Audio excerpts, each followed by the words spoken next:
விஜயகாந்த் அண்ணன் கனத்த இதயத்தோடு தான் அந்த வீடியோவே நான் ஆக்சுவலாக பேசிக்கிட்டு இருக்கேன். ஒரு மிகப்பெரிய ஒரு நல்ல மனுஷன் நம்மளை விட்டு போயிட்டார். அதுதான் நிதர்சனமான உண்மையும் கூட. மதுரை மாவட்டம் திருமங்கலத்தில் 1952 வருஷம் ஆகஸ்ட் 25ஆம் தேதி அழகர் சாமிக்கும் ஆண்டாள் தம்பதியருக்கும் மகனாக பிறந்தார். 10th வரைக்கும் தான் அண்ணன் படித்தாப்புல. ஏன்னா அதுக்கப்புறம் படிப்பை விட்டுட்டார். நிறைய சினிமா பார்ப்பாப்புல.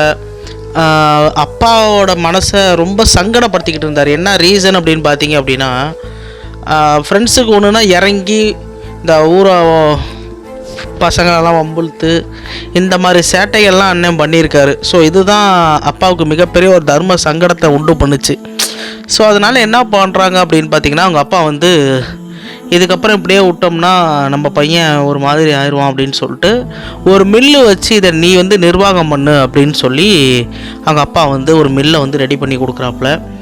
மில்லு கண்ட்ரோலுக்கு எடுத்ததுக்கப்புறம் பார்த்தீங்க அப்படின்னா ஒரு நிர்வாக திறமையை பார்த்து அவங்க அப்பாவே பிரமிச்சு போகிறாரு. அந்த அளவுக்கு சிந்தனையும் செயல்பாடும் பேசிக்காக நம்ம அண்ணன் சுறுசுறுப்பு, அதுதான் அவரோட ப்ளஸ் பாயிண்ட்டு. ஸோ நல்லபடியாக மில்லை கவனிச்சுக்கிறாரு. இதுதான் உங்கள் அப்பாவை பிரமிக்கிறதுக்கான காரணம். சென்னையில் இவர் ஏறி இறங்காத ப்ரொடக்ஷன் ஹவுஸ் இல்லை, எல்லா இடத்துலையும் ஏறி இறங்கிட்டார். அப்போ கமல் சார் ஒன்று சொல்லியிருப்பார். என்ன அப்படின்னு பார்த்தீங்கன்னா, நானும் ரஜினியும் ஒரு ப்ரொடக்ஷன் ஹவுஸுக்கு வாய்ப்பை தேடி ஏறி இறங்கிறதுக்கு முன்னாடியே அங்கே விஜயகாந்த் போயிட்டு வந்திருப்பார் அப்படின்னு சொல்லியிருந்தார். அந்த அளவுக்கு சினிமா மேலே ஒரு மிகப்பெரிய ஒரு ஆசை நம்ம விஜயகாந்தனுக்கு வந்திருக்கு. அப்படி இவர் தேடிக்கிட்டு இருக்கப்போ தான் இவரை பார்த்து ஒருத்தர் புக் பண்ணார். அவர் யாரும் டைரக்டர் எம்ஏ காஜா. இனிக்கும் இனமை அப்படிங்கிற ஒரு படத்தில் இவரை புக் பண்ணி இவர் வில்லனாக அடிக்க வச்சார். பட் அந்தளவுக்கு இவர் பேர் வாங்கலை. அந்த அளவுக்கு ஒரு ஃபேஸ் கட் இல்லை, ஆள் கருப்பாக இருக்கான்னு சொல்லிட்டு பல படத்தில் இவர் நிராகரிச்சிருக்காங்க. இவரை படத்தில் போட்டாலே விளங்காது, ஆள் ஒரு ராசி இல்லாத ஆள் அப்படின்னு சொல்லிட்டு பல இடத்துல இவர் அசிங்கப்படுத்தியிருக்காங்க. பட் எந்த இடத்துல நான் அசிங்கப்படுறேனோ அதே இடத்துல நான் மாசாக உக்காருவேன் அப்படின்னு சொல்லி ஜெயிச்சவர் தான் நம்ம விஜயகாந்த் அண்ணன். அதுக்கப்புறம் அகல் விளக்கு, நீரோட்டம் இந்த மாதிரி படங்கள்லாம் நடித்தாப்புல. பட் அந்தளவுக்கு சொல்லிக்கிற அளவுக்கு படம் ரிசல்ட்ஸ் போகலை. கொஞ்சம் கேப்புக்கு அப்புறம் விஜயகாந்தனோட ஒரு பெரும் முயற்சினால் தூரத்து இடி முழக்கம் அப்படிங்கிற ஒரு படம் வசூல் ரீதியாக நல்ல ஒரு தரமான வெற்றி. அந்த படம் 1980ஆம் ஆண்டு விஜய் இயக்கத்தில் ஃபிஷர்மேனாக நடிச்சிருப்பாப்புல. அப்புறம் பார்த்திங்கன்னா சட்டம் ஒரு இரத்தரை, சாதிக்கு ஒரு நீதி, நீதி பிழைத்தது, சிவப்பு மலர், இதெல்லாம் அவரோட ஆரம்பகால வெற்றி. இவரோட படம் ஒரு புரட்சிகரமாக கருத்துள்ளதாக இருக்கும்னு சொல்லிட்டு அப்பயே அவர் டிசைட் பண்ணி அதுக்கு தகுந்தப்பல ஸ்கிரிப்டை செலக்ட் பண்ணி விஜயகாந்தனை நடித்தாப்புல. ரெக்கார்ட்ஸில் பார்த்தீங்க அப்படின்னா 10 வருஷத்தில் 70 படம் விஜயகாந்தனுக்கு ரிலீஸ் ஆகிருக்கு. ஷூட்டிங் காலைல தஞ்சாவூர், நைட்டு சேலம், அதுக்கப்புறம் மறுநாள் மதுரை. இந்த மாதிரி ஒவ்வொரு லொக்கேஷன் ஒவ்வொரு படம் இப்படி தனித்தனியாக நடித்து ஒரு வருஷத்தில் மட்டும் 18 படம் விஜயகாந்த் ரிலீஸ் பண்ணியிருக்காப்புல.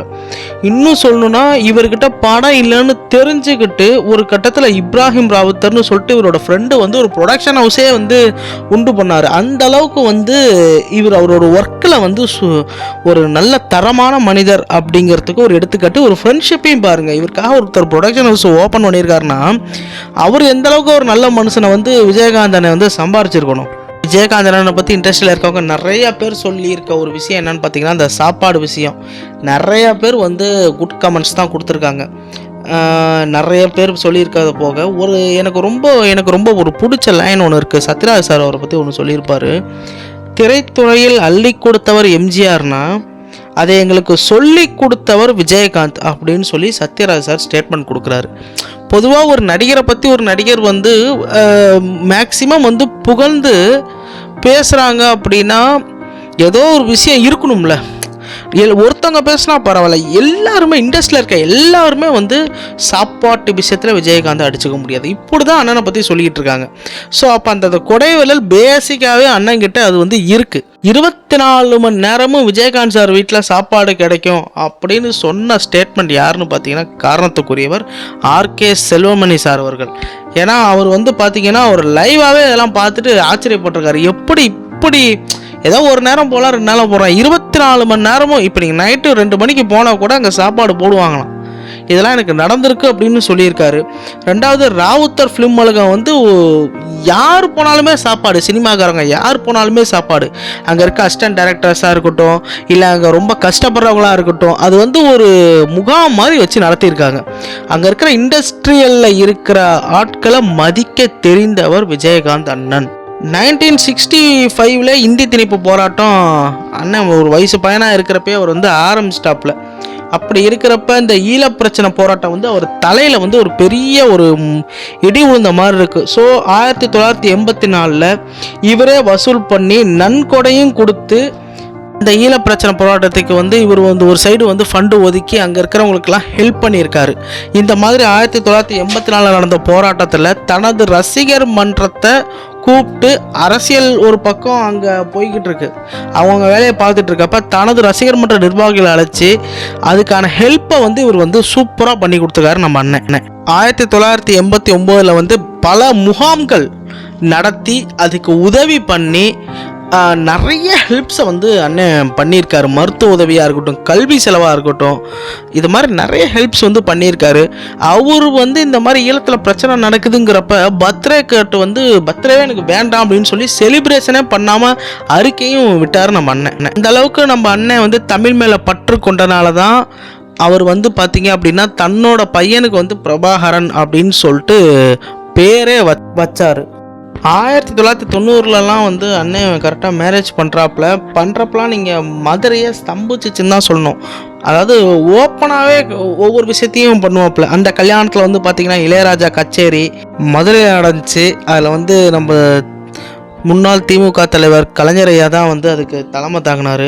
1980 பேட்ச் இவங்கெல்லாம் வந்து பார்த்திங்கன்னா அந்த திரைப்பட கல்லூரியில் வந்து முடிச்சுட்டு எக்ஸ்பீரியன்ஸே இல்லாமல் நிறைய கோடம்பாக்கத்தில் அங்கே இங்கேன்னு சுற்றிக்கிட்டு இருந்திருக்காங்க. அந்த டைமில் வந்து விஜயகாந்த் சாரால் வந்து அறிமுகப்படுத்தப்பட்ட பேர் நிறைய பேர். ஹிட்டெல்லாம் பற்றி யோசிக்கவே மாட்டார். ஹிட்டு ஃப்ளாப்பை பற்றி உனக்கு நான் ஒரு வாக்குறுதி கொடுத்துருக்கேன், உனக்கு கெரியர் முக்கியம்னா என்னை வச்சு ஹிட்டு கொடு, நல்லபடியாக பண்ணு, அவ்வளோதான் அவர் சொல்கிற வார்த்தையே. அந்த லிஸ்ட்டில் வந்தவர் தான் நம்ம ஆர்கே செல்வமணி சார். ஸோ அவர் வந்து பண்ண படங்கள் தான் 1990 ரிலீஸ் ஆன புலன் விசாரணை படம், வேறு லெவல் கமர்ஷியல் ஹிட்டு. ஸோ அந்த டைமில் தான் இன்னொரு படமும் ரிலீஸ் ஆகுது, அவரோட 100வது படமான கேப்டன் பிரபாகரன். இந்த படம் வந்து நிறைய பேர்த்துக்கு அமையாது. அந்த 100 ஃபிலிம் வந்து ஹிட்டுன்னு 200 நாள் ஓடி அதுக்கப்புறம் வேறு லெவலில் ஹிட்டான படம் தான் கேப்டன் பிரபாகரன் படம். விஜயகாந்த் சாரோட ஒரு வீடியோ பார்த்துருப்பீங்கல்ல, என்னடா பணத்தை வச்சு என்னடா பண்ண போகிறீங்க, செத்தா கூட அருணாகர் அறுத்து போட்டுதாண்டா உள்ளே போடுவானுங்க அப்படின்னு. அது வந்து அதுக்கு ஒரு சின்ன உதாரணம் சொல்கிறேன். அவர் சம்பாரித்த பணத்தை அவரே வச்சுக்கலங்க, எல்லாருக்கும் தெரிஞ்ச விஷயந்தான். பட் எத்தனை முறை சொன்னாலும் அது வந்து சலிக்காது. அந்த அளவுக்கு கொடைவள்ளல். கோயம்புத்தூர், ஈரோடு, புதுக்கோட்டைலாம் ஃப்ரீயாக ஹாஸ்பிட்டல் வந்து கட்டி கொடுத்துருக்காரு. இது மாதிரிலாம் யார் பண்ணுவா? இப்போ உள்ள விஷயத்தில் எல்லாமே பிஸ்னஸாக பார்க்குற இந்த ஸ்டேஜில் நான் வாழ்ந்த இந்த மக்கள் வந்து தேட்டரில் பணம் கொடுத்து என்னை வந்து அங்கீகரித்தாங்க, நான் நல்லபடியாக அவங்கள கவனிச்சுக்கணும்னு சொல்லிட்டு இந்த மாதிரி நிறைய விஷயங்கள் வந்து அவர் பண்ணியிருக்காரு. அதெல்லாம் பார்க்குறப்ப இவ்வளோ பெரிய ஒரு ஆக்டர் வந்து பணத்தை பெருசாகவே அவர் வந்து யோசிக்கலை.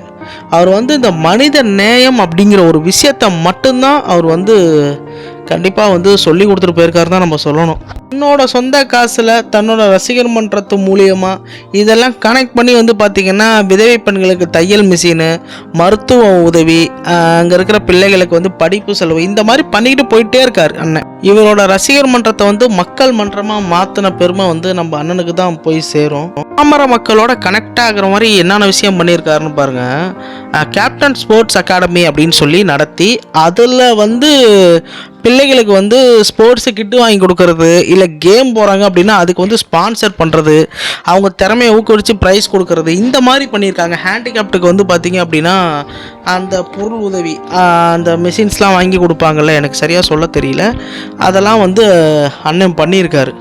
இலவச திருமண மண்டபம் கட்டி அதில் வந்து இலவசமாக கல்யாணமும் பண்ணி வச்சு அந்த தம்பதிகளை வந்து வாழ்த்தி இருக்கார். இப்படி இருக்கிறப்ப பாருங்கள், இந்த மனுஷன் வந்து இப்போ இன்றைக்கி இல்லைன்னு நினைக்கிறப்ப எவ்வளோ ஒரு தர்ம சங்கடமான ஒரு சூழ்நிலை இது. குஜராத் பூகம்பம், கார்கில் போர், சுனாமி, கும்பகோணம் தீபத்து, தீ விபத்து, இந்த மாதிரி எந்த விஷயம் வந்து துயர சம்பவங்கள் நடந்தாலும் அசம்பாவிதம் நடந்தாலும் அதில் முதல்ல கை கொடுக்கறது நம்ம ரியல் ஸ்டார் விஜயகாந்த் அண்ணன் தான். ஏடிஎம்கே ஆட்சியில் இருக்கிறப்பயே விஜயகாந்த் சார் வந்து அண்ணன் வந்து அதுக்கெலாம் பயப்படவே இல்லை. மெரினாவில் வந்து கலைஞருக்கு வந்து பொன்விழா நடத்தினார். அந்த கட்ஸு போல்ட் வந்து அண்ணனை தவிர வேறு யாருக்கும் வராதுன்னு நான் நினைக்கிறேன். 1999 நடிகர் சங்க தலைவரானார் அண்ணன். போலீஸ் கேரக்டர் அப்படின்னா அண்ணனை மிஞ்ச எதுவுமே இல்லைங்கிற அளவுக்கு வந்து அண்ணன் சிறப்பாக பண்ணியிருப்பாப்புல. ஊமை விழிகள், சத்திரியன், வல்லரசு, பாஞ்சிநாதன், நரசிம்மா, இந்த மாதிரி பல படத்தில் வந்து இந்த ஸ்டண்ட்டும் இந்த செவந்த கண்கள் இதை வச்ச வந்து அண்ணன் வந்து ஒரு பிராண்டே கிரியேட் பண்ணியிருக்காரு. 2001 வந்து சிறந்த குடிமகன், சிறந்த கலைமாமணி விருதும் அண்ணன் வாங்கியிருக்காரு. 2005 திருவண்ணாமலையில் கட்சி ஆரம்பிக்க போகிறதா பேசி 2005 செப்டம்பர் 14 மதுரை மாநாட்டில் வந்து புதிய கட்சி ஆரம்பிச்சிட்டாரு. அந்த கட்சியோட ஒரு லோகோ ஒன்று இருக்கும், சின்னம் இருக்கும் பார்த்தீங்களா, அது வந்து ரசிகர் மன்றத்தில் வந்து ஆரம்பத்தில் பயன்படுத்துகிற சின்னம். அதைத்தான் வந்து அண்ணன் வந்து சென்டிமெண்ட்டாக கட்சி கொடியிலே அந்த இருக்கும் பாருங்கள், அதை அப்படியே பயன்படுத்தியிருப்பார். எலெக்ஷனில் நின்ன உடனே 8.4% வாக்கு தேமுதிக வாங்கினுச்சு. அதில் எம்எல்ஏவாக அண்ணன் வந்து ஜெயிச்சு தனியாளாக வந்து உள்ளே போவாப்புல. 2009 நினைக்கிறேன் நாடாளுமன்ற தேர்தலில் 10% வாக்கு வந்து பெற்று அண்ணன் வந்து ஒரு பிரமிக்க வச்சிருப்பாப்புல. அதுக்கப்புறம் என்ன நடந்துச்சுன்னா நமக்கே தெரியுமே. அவரை ஒரு ட்ரோல் மெட்டீரியலாக ஊடகங்களாக இருக்கட்டும் இல்லை மீம் கிரியேட்டர்ஸாக இருக்கட்டும் ஆக்கி ஒரு நல்ல மனுஷனை வந்து வேறு மாதிரி ஆக்கிட்டாங்க. இதுதான் உண்மை. அதை நினச்சி நான் ரொம்பவே வருத்தப்படுறேன். எந்த அளவுக்கு இந்த மக்கள் நேசித்தாரோ அந்த மக்களே அவரை பார்த்து திரும்ப சிரிக்கிறப்ப அவர் எந்த அளவுக்கு அண்ணன் புண்பட்டிருப்பார். நான் அதை நினச்சி ரொம்பவே வருத்தப்படுறேன். அவரோட பிறந்தநாள் அன்றைக்கோ இல்லை ரசிகர் மன்ற கூட்டத்துக்கோ ஒரு வராங்க அப்படின்னா ஒரு 4 மணி நேரம் ஒரு கூட்டத்தில் வந்து இந்த சைடு அவருக்கு இடப்புறமும் மடப்புறமும் நின்று ஃபேன்ஸ் ஃபோட்டோ எடுத்துக்கலாம். ஒரு 4 மணி நேரம் சோறு தண்ணி இல்லாமல் கையை மேலே போட்டு கீழே இறக்கி, கையை மேலே போட்டு கீழே இறக்கி அந்த மாதிரி அவர் வந்து போஸ்ட் கொடுத்துருக்காரு. அதுக்கு அவர் சொல்கிற விஷயம் என்னென்னா, எவ்வளோ தூரம் எனக்கு கடந்து பார்க்க வருவாங்க, அவங்களுக்கு நான் மரியாதை கொடுக்க வேணாமா அப்படின்னு சொல்லியிருக்காரு அண்ணன். வாழ்கிறது ஒரு வாழ்க்கை, அந்த வாழ்க்கையில் அடுத்தவங்களுக்கு நான் ஹெல்ப் பண்ணிட்டு போனேன், நான் செத்து போகிறேன், அவ்வளோதான். அதில் வந்து என்னை வந்து கருப்பு எம்ஜிஆரை என்னை பார்த்தா போதுங்கிறது தான் அண்ணனோட அந்த கோட்பாடாக இருந்திருக்கு. ஏகப்பட்ட சமத்துவ கருத்துக்கள். யார் ஒரு வீட்டுக்கு போனாலும் எல்லாத்துக்கும் ஒரே மாதிரி சாப்பாடு, இதை வந்து எத்தனை முறை சொன்னாலும் சலிக்காது. அது வந்து கொடுக்கணுமே. ஒரு படத்தில் ஒரு டெக்னீஷியன் இருப்பான், லைட்மேன் இருப்பாங்க, அவங்க ஓரமாக நின்றுக்கிட்டு இருப்பாங்க, ஆர்டிஸ்ட்டை பக்கம் நெருங்க மாட்டாங்க. ஆனால் அவங்க நிற்கிறது யார்? நான் தான் ஹீரோ, எனக்காக தானே அவங்க உழைக்கிறாங்க, அவங்க ஃபேமிலிக்கு அவங்க ஹீரோஸ் தானே அப்படின்னு தெரிஞ்சுக்கிட்டு புரிஞ்சுக்கிட்டு அவங்க மேலே தோல் மேலே கை போட்டு உங்களுக்கு என்ன வேணும், எனக்கு பிரியாணி இருக்குது, ஒரே தட்டில் ஒரே சாப்பாடு ஒரே மாதிரி, இந்த கொள்கையை கொண்டு வந்ததுக்கப்புறம் நிறைய ஹீரோஸ் வந்து இவரை வந்து ஃபாலோ பண்ண ஆரம்பித்தாங்க. ப்ரொடக்ஷன் ஹவுஸில் இப்படி தான் நடந்துக்கணும் அப்படின்னு. இன்றைக்கி வந்து அண்ணன் இல்லை, அது ஒரு மாபெரும் இழப்பு. காலையிலே நியூஸ் வரப்போ என்ன சொல்கிறதுனே தெரில. நல்ல மனுஷன் வாழ்ந்துருக்கலாம், அவருக்கு ஒரு வாய்ப்பு தமிழக மக்களும் கொடுத்துருக்கலாம். பட்டு அவர் அரசியலுக்கு வரணும் அப்படிங்கிற எய்ம்லலாம் அவர் பண்ணலை. அவர் பண்ணுற நல்லதை நம்ம இப்போ நான் என்னை சுற்றி ஒரு 100 பேர்த்துக்கு பண்ணுறேன் அப்படின்னா என்னை வாழ வைக்கிறத மக்களுக்கு பண்ணணும்னா அரசியல் என் கைக்கு வரணும் அப்படிங்கிறதுனால தான் அவர் அரசியல்லையே இறங்கினார். இது சம்மந்தமாக 2012 ராஜ்யம் படத்தில் அரசியல் குறித்த வசனங்கள்லாம் பேசியிருப்பார். அதுக்கு முன்னாடி அவர் ஒரு பொதுநல தொண்டனாக தான் இருந்துட்டு போயிடலாம் அப்படின்னு பார்த்துருக்காரு. நடிகர் சங்கத்தில் தலைவராக இருக்கிறப்ப கூட பார்த்தீங்க அப்படின்னா பேசிக்காகவே அவர்கிட்ட லீடர்ஷிப் ஸ்கில் இருக்குது. அதனால தான் மலேசியாலாம் கலை நிகழ்ச்சி நடத்தி இந்த நடிகர் சங்கத்தோட கடனையே அடித்தார். நடிகர்கள்ட்ட இல்லாத காசை ஆளுக்கு இவ்வளோன்னு கொடுத்து பண்ணலாம், பட் அதை யாரும் பண்ண மாட்டாங்க. ஆனால் இவர் தன்னோட கை காசுலாம் பண்ணி நிறைய விஷயங்கள் ஒரு ஒத்த மனுஷன் மட்டும் எவ்வளோ பண்ண முடியும். ஸோ இந்த அளவுக்கு ஒரு ப்ராபபிளாக ஒரு நல்ல மனுஷனாக இருந்திருக்காரு. இது நோ மேன் ஹேட்டர்ஸ். இவர் ஒரு சமத்துவமான மனிதர், அன்பான மனிதர்.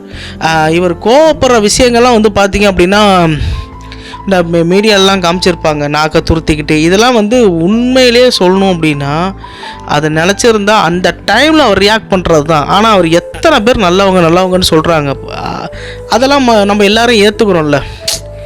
பட் அதுதான் அந்த மாதிரி விஷயங்கள்லாம் நம்ம பண்ணி கடந்த ஒரு 10 வருஷமாக ஒரு மீம் டெம்ப்ளேட்ஸ்க்கு போட்டு அவரை ஒரு காமெடியாக ஆக்கி அதெல்லாம் நினைக்கிறப்ப வருத்தமாக இருக்குது. ஒரு உண்மையான ஹீரோனா ஹீரோவாக தான் நமக்கு இருக்கணும். தயவு செஞ்சு இந்த மாதிரி விஷயங்களை நம்ம எப்போதுமே நம்ம என்கரேஜ் பண்ண வேணாம். நான் உட்பட நான் தான் சொல்கிறேன், நான் உட்பட அதை பண்ணக்கூடாது. அண்ட் ஃபைனலி விஜயகாந்த் சாரோட ஆன்மா சாந்தி அடையட்டும். அவர் நல்லபடியாக அவரோட விஷயங்கள் மக்கள் மனசில் இருக்குது. அவரோட செஞ்ச நல்லவைகள் அவர் நீங்காக இடம் பெற்றிருப்பார். பெருத்த இழப்பு தான். பட் இருந்தாலும் இனிமேல் ஒரு விஜயகாந்த் சார் வருவாரா அப்படிங்கிற ஒரு விஷயத்தை அவர் வச்சுட்டு போயிருக்கார்ல, இதில் தான் அவரோட மாசு கெத்து எல்லாமே இருக்குது. பார்ப்போம், கடவுள் அருளால் எல்லாம் நல்லபடியாக முடியட்டும். விஜயகாந்த் அண்ணே, நீங்கள் சொல்கிறது தானே, நீங்கள் போனாலும் நீங்கள் மக்கள் மனசில் எப்பொழுதும் நீங்கள் இடம் பெற்றிருப்பீங்க. ரொம்ப நன்றிண்ணே, இத்தனை பேருக்கு உதவி பண்ணியிருக்கீங்க. நன்றிண்ணே, மிஸ் யூண்ணே, லவ் யூண்ணே.